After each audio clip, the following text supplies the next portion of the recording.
O tema da minha exposição é a revolução do 5G, aspectos jurídicos e tecnológicos. Ao fundo, bem ao fundo, o Salão Nobre da Faculdade de Direito da Universidade de São Paulo, com a pintura do nosso segundo imperador, Dom Pedro II. E eu faço isso de propósito, por duas razões. A primeira, para enaltecer a nossa casa, mas mais do que isso, para dizer que é perfeitamente compatível a tradição com a inovação. E não é o fato de usarmos gravata e caneta tinteiro que o 5G não nos é aberto para discussão, compreensão e aplicação. Há espaço para o direito e para os juristas neste brave new world da tecnologia. E nós temos que perder esse complexo e encarar essa realidade de frente. Nesse cenário, estamos diante de uma revolução, sem dúvida nenhuma. Estamos diante de uma revolução, como outras revoluções já ocorreram na humanidade, desde a revolta de Espartacus, que teve uma grande influência no modo como as relações sociais se estruturaram na antiguidade, desde a Revolução Industrial e até mesmo uma pequena revolução que ocorreu na Rússia, em 1917, fazendo nascer a União das Repúblicas Socialistas Soviéticas, que durou quase todo o século XX. Essas revoluções existem, mas só há um ser, além das baratas, que sobreviveu a essas revoluções: o direito. Ele passou por todas incólumes, apesar de todas elas. E nós passaremos também incólumes, nós juristas, por esse novo mundo surgido com a tecnologia de 5G. Muito bem. Eu vou pedir perdão também, porque haverá uma série de zonas de sombra com a conferência do professor. Alguns slides, inclusive, o Serviço de Informações me trouxe a apresentação do professor antes, então copiei alguns slides dele para ver essas zonas de sombra. A cada 10 anos, de fato, nós temos aí, desde os anos 80, o lançamento de uma nova geração tecnológica no campo dos tradicionais serviços de telefonia móvel. Os consumidores, eles vão, a cada dia que passa, utilizar cada vez mais esses serviços, ampliando a sua demanda. Ocorre, porém, que esse avanço tecnológico, ele acaba retroalimentando essas demandas. Essa nova fase da evolução tecnológica no âmbito das telecomunicações do 5G vai permitir uma explosão de novos serviços e novas aplicações que atenderão a esses novos meios de transmissão e capacidade de armazenamento de informação. Não temos hoje uma definição uniforme desses padrões, eles ainda estão em discussão no âmbito nacional, apesar de nós termos documentos da União Internacional de Telecomunicações que, de algum modo, já adiantam, já regulam os padrões atuais. Tenho aqui um quadro que é muito semelhante ao apresentado pelo professor, né? Trocamos apenas a língua e as figuras para não parecer que foi plágio, mas há, evidentemente, aqui uma cadeia de evolução tecnológica da primeira geração até a quinta geração. Ligações de voz analógicas com conectividade móvel, passamos para ligações de voz digitais, mensagens de texto, serviços de dados básicos nos anos 90. A banda larga móvel vai explodir nos anos 2000, com a introdução dos smartphones. Eu lembro do primeiro smartphone que eu comprei, ele era tão difícil de ser operado que eu fiquei apenas 6 horas com ele e devolvi ao vendedor, porque ele era impraticável. Imaginar hoje viver sem um smartphone é algo absolutamente impensável, salvo em relação a um candidato das eleições presidenciais brasileiras no ano passado, cujo nome eu não preciso aqui mencionar. Passamos para, no ano de 2010, a ideia da banda larga móvel rápida, criando uma série de problemas regulatórios quanto à exploração econômica da banda larga e os serviços que lhe são subjacentes, e chegamos à expectativa da próxima década com uma banda larga melhorada e uma comunicação sem fio para a indústria. O 5G que já está chegando, traz uma série de benefícios. O primeiro deles, a ideia de uma banda larga, vídeo em 3D de alta definição, monitoramento por vídeo, computação em nuvem móvel. Eu participei da última feira internacional em Barcelona, da GSNA, e tive contato pessoas por meios de monitoramento simultâneo da saúde dessas pessoas, até mesmo em questões mais lúdicas como relacionamentos amorosos.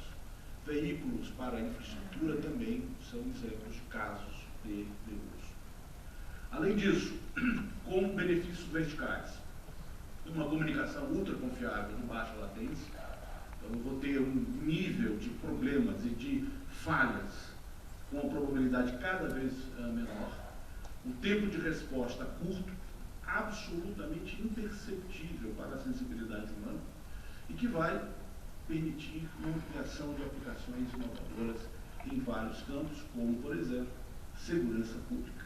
Aquilo que nós já vemos em algumas cidades quanto à utilização de tecnologia na segurança pública parecerá algo pré-histórico e muito breve. Cirurgias remotas, ampliando os avanços da medicina para setores muito remotos, veículos para pedestres, veículo para veículo e automação industrial em níveis jamais imaginados. Aqui também uma figura copiada do professor, né?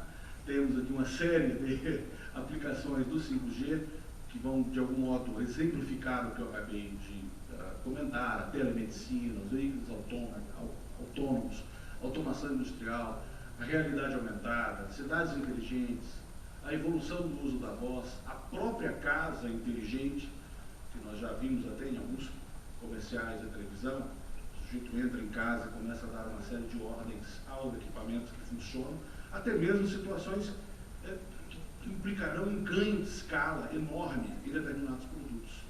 A utilização da máquina de lavar roupas em um determinado horário do dia em que a energia elétrica terá uma demanda menor e um preço mais baixo, a quantidade de água utilizada, a quantidade de sabão utilizado, a quantidade de roupa utilizada, calculadas independentemente de comandos humanos, simplesmente pela possibilidade dessas aplicações. Bom, requisitos já definidos para o 5G por meio das recomendações M283 e 2410 de um determinado órgão da OIT. Taxa de transmissão de até 20 GB por segundo, até 20 vezes maior do que na atual. Essas grandezas, elas falam por si mesmas, mostrando a importância do que significa o caráter revolucionário do 5G. Uma taxa ao usuário de até 100 MB por segundo, até 10 vezes maior do que a que nós temos hoje, e uma eficiência espectral de até 30 bits por hertz, 3 vezes superiores à rede de 4G. A quantidade de espectro utilizado quando o 5G estiver operacional no Brasil será assustadora. Haverá uma redução da demanda por espectro. Isso é revolucionário sob todos os prismas. Primeiro, porque a finalidade arrecadatória dos leilões de espectro poderá entrar em colapso. Segundo, haverá uma diminuição significativa das disputas por espectro como um bem de natureza escassa. Por exemplo, o brasileiro não percebeu, porque isso foi um case de sucesso internacional, conduzido pela Agência Nacional de Telecomunicações, que foi a limpeza da faixa, para que a faixa ocupada pelos radiodifusores passasse aos operadores de serviços de telecomunicações e os radiodifusores passassem a ocupar uma nova faixa. Isso fez com que houvesse a digitalização da televisão e da rádio no Brasil em níveis comparativamente excepcionais para a realidade brasileira. Em grande medida, a disputa nesse campo era por recursos escassos, por espectro. Se efetivamente se concretizarem as expectativas relativas ao 5G, haverá uma queda muito grande da importância do espectro como um ativo econômico, na medida em que menos espectro vai permitir uma utilização cada vez maior desses serviços. Essa é uma perspectiva do 5G. Eu tive a oportunidade de visitar o stand de uma grande empresa multinacional, cujo nome não direi para não fazer propaganda, mas ela quase foi comprada por chineses, até que houve uma intervenção dos Estados Unidos ano passado para que isso não acontecesse. É uma empresa sediada na Costa Leste, cujo nome começa com Q. Eu visitei o stand dessa empresa e verifiquei em dois equipamentos, um ao lado do outro, a diferença do 5G no âmbito da utilização do espectro. É algo impressionante. Tenho 6 minutos. Além disso, mais requisitos.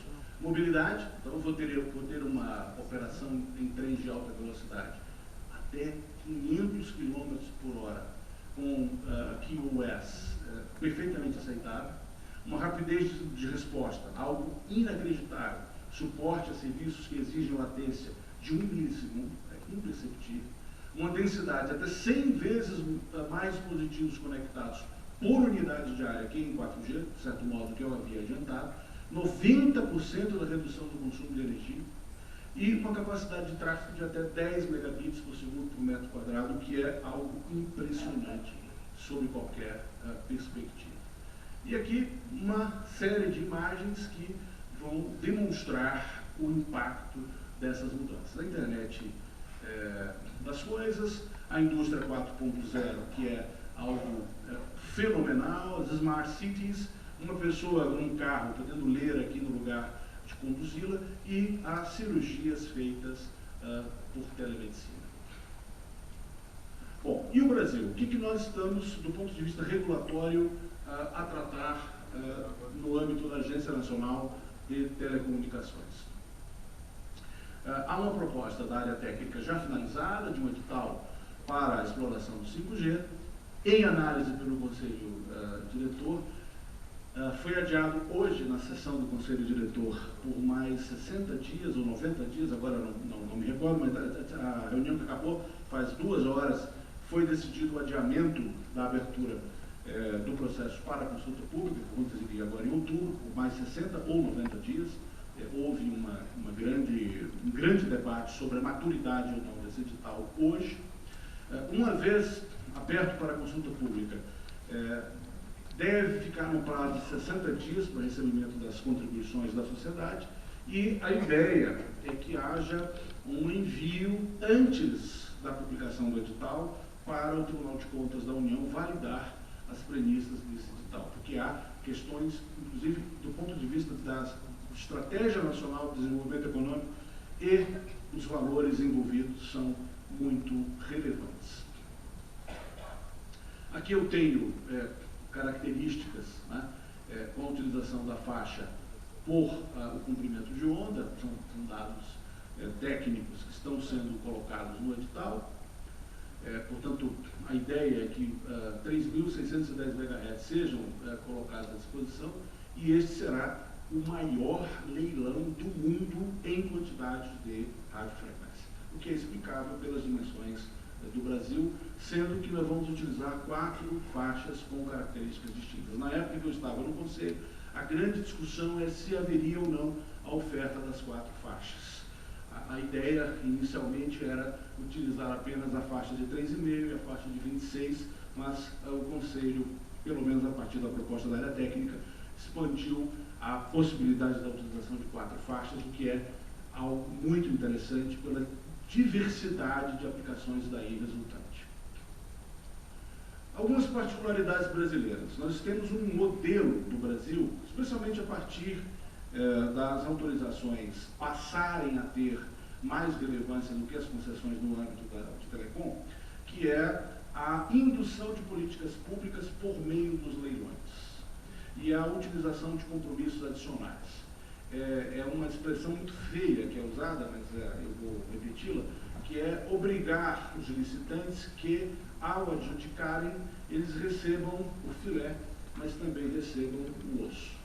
Ele vai receber regiões muito rentáveis, mas ao mesmo tempo ele é obrigado a explorar regiões pouco rentáveis, fazendo com que um edital, um serviço privado, tenha a possibilidade de uma utilização desse edital como mecanismo de realização de políticas públicas. 16 mil localidades sem cobertura de celular. Então nós temos 3 mil sedes de distritos, 1.000 municípios sem 4G no Brasil e 2 mil municípios sem rede de fibra ótica. Isso será uma realidade que terá que ser enfrentada com esse edital. Nós estamos falando de 5G, mas no Brasil convivemos com essas realidades absolutamente candentes. Quem está em São Paulo, capital, não percebe que no interior de São Paulo nós temos regiões muito mal atendidas ainda em 4G. Esse leilão tem uma característica nova. Ele se apresentará como um leilão não arrecadatório. Isso vai passar pelo escrutínio do TCU, Tribunal de Contas da União, será talvez um dos pontos mais importantes pelos quais o TCU irá se debruçar. Historicamente, todos os editais que foram aprovados pela Agência Nacional de Telecomunicações no Brasil sempre tiveram caráter arrecadatório. Sempre. O Luiz Fernando já está cansado de ouvir essa minha metáfora, né? Mas eu faço uma distinção entre os serviços over the top, que são os corsários, os piratas, e nós temos os galeões espanhóis, que são as empresas de telecomunicações. É difícil tributar os serviços over the top, é difícil arrancar deles algum tipo de retorno para o aparato tributário estatal. Dos galeões espanhóis, das empresas de telecomunicações tradicionais, isso é muito fácil, porque no fundo nós pagamos quando pagamos a conta dos nossos telefones. E uma das maneiras de arrecadar para o Estado brasileiro era exigir dos leilões, dos participantes dos leilões que adjudicavam essas faixas de frequência, pagamentos de preços públicos estratosfericamente altos. Era uma maneira de remunerar a Fazenda Nacional. Isso, neste leilão, está, em princípio, afastado. A ideia é obrigar que as empresas adjudicatárias tenham um peso maior em compromissos adicionais e revertam esses valores para a sociedade do que para a arrecadação do fisco. Eu não sei se isso será bem recebido no âmbito do Tribunal de Contas, nem pelo Ministério da Economia, mas essa é a ideia da agência. Foco em compromissos, como eu disse, menos em arrecadação e compromissos elegíveis em valor superior ao previsto para o leilão, tornando essa flexibilidade ainda maior. Bom, já temos leilões aí no mundo em andamento ou em proximidade de andamento. Estados Unidos, Grécia, Espanha, Dinamarca, Suíça, Coreia do Sul, Áustria, a Austrália, Alemanha, Reino Unido, da Grã-Bretanha, Irlanda do Norte, Japão, Irlanda, Sri Lanka, Índia, vários países que já têm esses leilões. Aqui eu trouxe uma série de dados sobre as faixas, os blocos, o tipo de cobertura. Então eu tenho desde coberturas regionais a coberturas nacionais, de 12, 14 regiões até mais de 3 mil regiões, como é o caso do leilão dos Estados Unidos. Portanto, isso aqui atende a, evidentemente, questões geográficas, questões econômicas e questões tecnológicas. E nós temos prazos, isso é muito interessante, né? Prazos que vão até 2040 ou prazos muito curtos de 5 anos ou até 2033. E me aproximo do final, sabendo que já extrapolei em 2 minutos o tempo que me foi concedido. Bom, nós temos no âmbito da Anatel hoje um item da agenda regulatória. A nossa agência reguladora ela tem um dispositivo regulatório muito interessante, que é para evitar a imprevisibilidade da regulação. Nós já sabemos a cada 2 anos o que a agência irá tratar naquele biênio. Então, para o biênio 2019-2020, a ideia é que haja uma reavaliação da regulamentação, visando aqui as barreiras regulatórias que permitam, que impeçam a expansão da internet das coisas, sejam de algum modo diminuídas. Tá? Então eu tenho aí deixar a apresentação de modelos mais claros, com maior transparência, regras de prestação. Nós temos que definir até que ponto as regras de prestação são ou não submetidas a cargas regulatórias ligadas a direito do consumidor, exigências de qualidade, como nós temos, por exemplo, para serviços tradicionais, como o STFC e outros. Qual é o regime de arrecadação com taxas sobre esses licenciamentos regras de numeração, que são importantíssimas, avaliações de conformidade e de segurança, uso do espectro e infraestrutura. A infraestrutura de banda larga, roaming, compartilhamento de infraestrutura, até que ponto isso será simétrico ao modelo existente ou qual é o grau de inovação nesse segmento. Temos também, fora da agência, 2 projetos de lei, um de 2017 e um de 2018, que vão propor uma desoneração de uma série de taxas e contribuições que incidem sobre o serviço de telecomunicações. Isso é algo inevitável, porque a quantidade de pontos da transmissão machine to machine é incompatível com o modelo tributário e arrecadatório que nós temos hoje, e um plano nacional da internet das coisas, que já foi modificado algumas vezes, que tem algumas características como estas, né?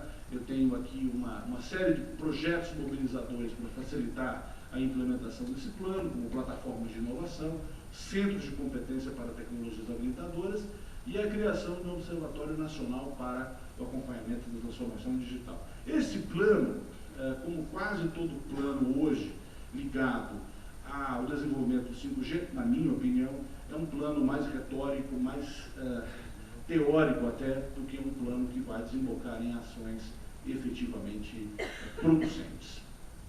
Teria, para concluir e apresentar-lhes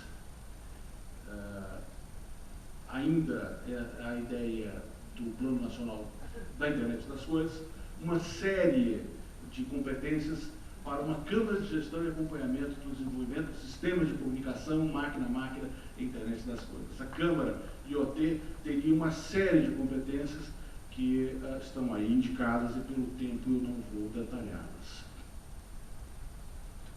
Concluo, meus amigos romanos compatriotas. O 5G, de fato, será uma revolução em nossas vidas.